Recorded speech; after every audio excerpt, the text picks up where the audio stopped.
ভুলে যান সব ভুল। আজ থেকে আর কোনো ভুলের জায়গা নাই, কারণ আজ থেকে প্রিপোজিশন শেখার দিন শুরু। আজ আমরা দেখব preposition of time. Preposition of টাইমে কি কি আছে? At, on, in, by, during, for, since, ago. এখন আমরা আজকে শুধুমাত্র ইন নিয়ে কথা বলবো। ইন কখন বসে? For longer period of time, তখন আমরা ইন বসাই।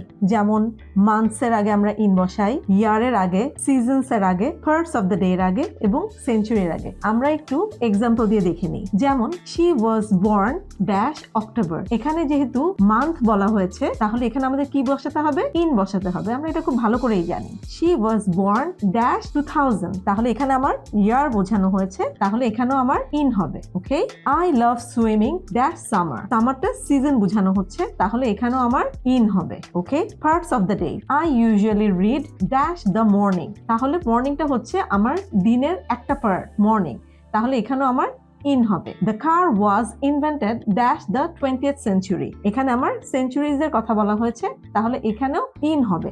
তাহলে এই সবগুলাই হচ্ছে লঙ্গার পিরিয়ড অফ টাইম, আর সেই কারণে এখানে ইন হচ্ছে। আচ্ছা, এখন আমাকে একটু বলো তো, she was born dash 20th October. অক্টোবরটা কিন্তু মান্থ, তাহলে কি এখানে আমার ইন হবে? কি মনে হয়? নো, এখানে আমার ইন হবে না, এখানে হবে অন। রিজনটা কি দেখো, specific date, smaller precise time unit, তখন আমার কি হবে?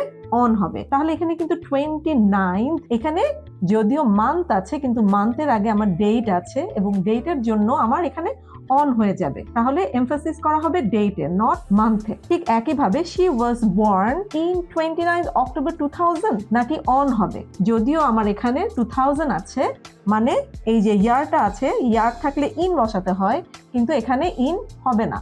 এখানে অক্টোবর মান্থ আছে, তারপরও আমার এখানে ইন হবে না, কারণ এখানে এমফাসাইজ করা হচ্ছে 29, স্পেসিফিক একটা ডেট বলা হয়েছে এবং স্পেসিফিক ডেট হলে হবে অন। তো ইজ ইট ক্লিয়ার নাও?